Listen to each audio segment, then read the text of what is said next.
दुनिया के नक्शे पर एक छोटा सा देश, इतना छोटा कि कई लोग उसका नाम तक नहीं जानते होंगे, लेकिन यहाँ का राजा दुनिया के सबसे अमीर और ताकतवर लोगों में शुमार होता है। उसका महल इतना बड़ा है कि आप उसके अंदर गाड़ी चलाकर घूम सकते हैं, और शायद आपने YouTube पर ऐसे वीडियो जरूर देखे होंगे।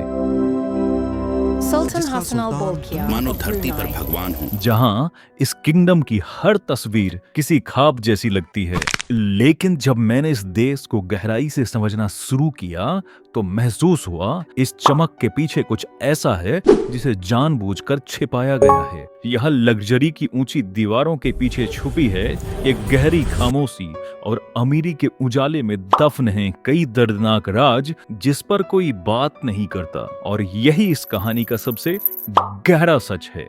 आज 2025 में पूरी दुनिया में सिर्फ 6 देश बचे हैं जहां अब भी एब्सोल्यूट मोनार्की है, जहां राजा के पास संपूर्ण राजनीतिक सत्ता है बिना लेजिस्लेचर या संविधान की रोक टोक के, और ब्रुनेई उन्हीं 6 देशों में से एक है।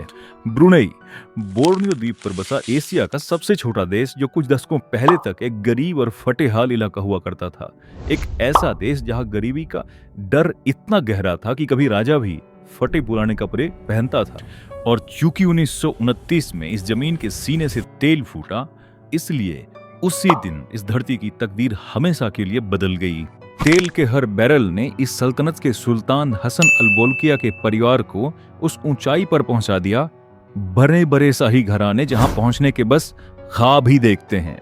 लेकिन हर अमीरी की एक कीमत होती है, और ब्रुनेई उस कीमत का सबसे चमकदार उदाहरण है। जब दौलत के साथ सारी ताकत एक ही जगह ठहर जाती है तो सवाल पूछना गुनाह बन जाता है।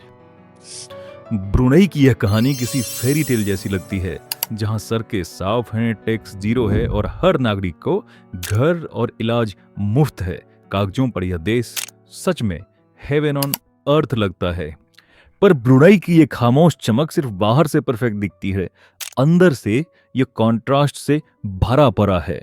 तेल ने ब्रुनेई को अमीरी दी, लेकिन उस अमीरी के साथ आया डर। चूंकि अब सिर्फ राजमहल ही नहीं, हर दफ्तर, हर अखबार और यहाँ तक कि लोगों की जुबानें भी उसी सत्ता के अधीन है। इसलिए राजा की आलोचना करना गुनाह है, सरकार के खिलाफ बोलना सजाए कैद को इनविटेशन, और प्रेस अब जनता की नहीं दरबार की आवाज बन चुकी है। यहाँ शासन का मतलब है फुल कंट्रोल, लेकिन केवल आम जनता के लिए, रॉयल फैमिली के लिए नहीं।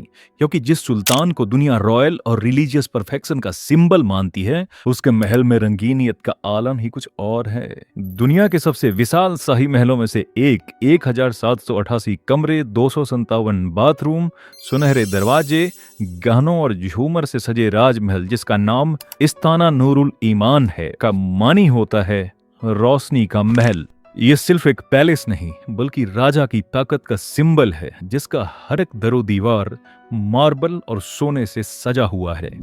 कहा जाता है कि महल की चमक इतनी है कि रात में भी रात महसूस नहीं होती। पर वही चमक ब्रुनेई के लोगों के जीवन पर पाबंदियों की शक्ल में खामोशी का साया बन गई। लग्जरी की इस दुनिया में फ्रीडम अब सिर्फ कहानियों में है, और इस तरह ब्रुनेई धीरे धीरे एक गोल्डन केज बन गया। 1996 में इस शाही महल ने एक ऐसा भी जश्न देखा जो इतिहास में दर्ज हो गया। सुल्तान हसन अल बोलकिया ने अपने 50वें जन्मदिन पर इतिहास की सबसे महंगी बर्थडे पार्टी रखी, जो पूरे 2 हफ्तों तक चली। इसके लिए उन्होंने एक पूरा स्टेडियम ही बनवा डाला ताकि दुनिया भर के तमाम शाही परिवार, सेलिब्रिटीज और पॉलिटिकल लीडर्स इसमें शामिल हो सके, और लोग शामिल भी हुए। 60,000 लोग इस इवेंट में, इस स्टेडियम में जुटे। यहाँ तक कि उनके इस बर्थडे पार्टी में प्रिंस चार्ल्स से लेकर माइकल जैक्सन तक सभी आए। जश्न को और शानदार बनाने के लिए माइकल जैक्सन को 3 लाइव शो के लिए करीब $17 मिलियन दिया गया।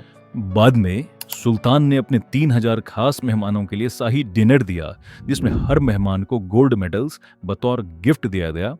2 हफ्तों के लिए सारे ऑफिसेस में हॉलीडे रखी गई, और कुल खर्च $27 मिलियन के आसपास हुआ था इस पार्टी में।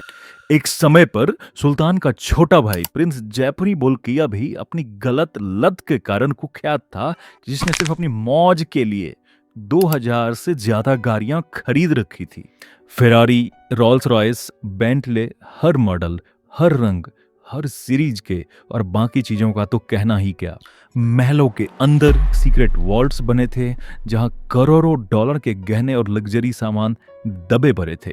जब भी किताबों में, न्यूज रिपोर्टर्स के पन्नों में सुल्तान के परिवार की कहानियां बाहर आईं, वो करप्शन और गलत कारणों से ही सुर्खियों में रहा। याद करिए शैनन मार्केटिक केस। जब 1997 में पूर्व मिस यूएसए शैनन मार्केटिक ने आरोप लगाया कि ब्रुनई में एक ग्लैमरस मॉडलिंग असाइनमेंट की आड़ में बुलाकर उसे बंधक बना लिया गया और उसे महल में बंधक बनाकर यौन शोषण करवाया गया, नाइट पार्टीज में नचाया गया और अमानवीय व्यवहार किया गया। परंतु सुल्तान हेड ऑफ द स्टेट था और सॉवरेन इम्यूनिटी के कारण अमेरिकी अदालतों में मामला आगे नहीं बढ़ पाया। इसी तरह से जिलियन लॉरेंस ने अपनी किताब में 1992 से 95 के अपने बुरे अनुभवों का खुलासा किया, तो उस किताब ने प्रिंस जेफरी के हरम और शाही परिवार के सीक्रेट पार्टीज की चीजें उजागर की और बड़े विवाद पैदा किए। कुल मिलाकर जब भी किताबों में, पत्रकारों के पन्नों में, डायरियों में सुल्तान के परिवार की बात हुई तो वो गलत कारणों से ही सुर्खियों में रहा। आयरनी देखिए, आम जनता के लिए बाहर धर्म का डर था और राजमहल के अंदर लग्जरी का समंदर। तेल की अमीरी ने महलों को वैभव दिया लेकिन लोगों को खामोशी। यहाँ फ्री प्रेस नाम की कोई चीज नहीं है। हर अखबार, हर न्यूज चैनल राजा की इजाजत से ही छपता है। सिर्फ 60% लोगों तक इंटरनेट की पहुंच है और वो भी सरकार की निगरानी में। सोशल मीडिया पर सरकार के खिलाफ एक शब्द भी लिखा जाए तो जेल का सफर तय समझिए। जब व्यक्तिगत विचार और कानून तोड़ने के बीच की रेखाएं धुंधली हो जाती हैं तो लोग खुद ही अपनी जबान पर ताला लगाना सीख जाते हैं।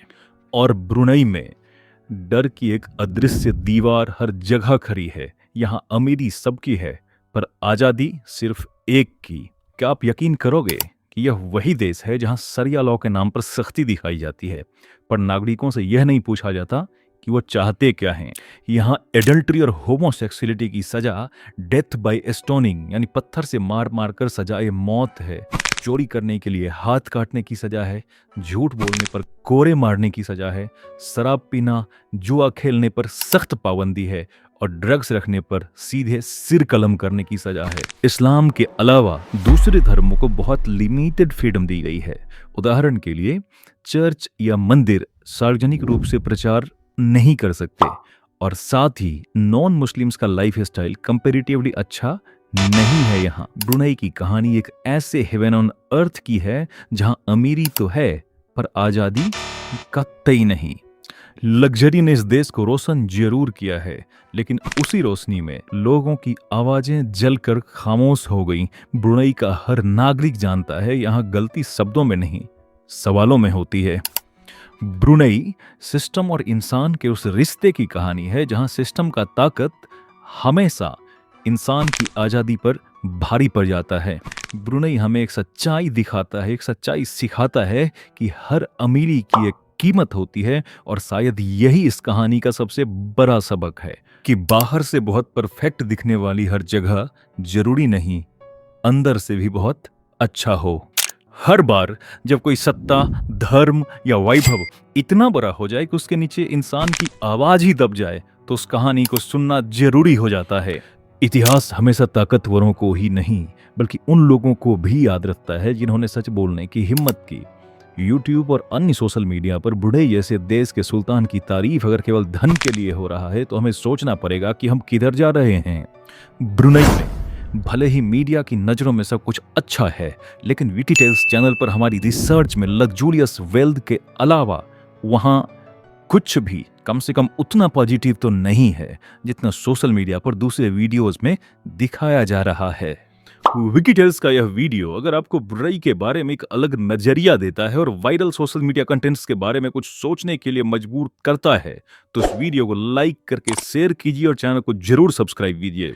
आपका एक शेयर किसी और तक ये सवाल पहुंचा सकता है कि क्या अमीरी सच में आजादी से बड़ी है। और अब आपके लिए मेरा ये सवाल, क्या वेल्थ ही ग्रेटनेस है या स्वतंत्रता और जस्टिस ज्यादा इंपॉर्टेंट है इंसान के लिए? अपना जवाब कमेंट बॉक्स में जरूर लिखिए। और हाँ, अभी स्क्रीन पर डिस्प्ले हो रहा वीडियो आपके ही लिए है।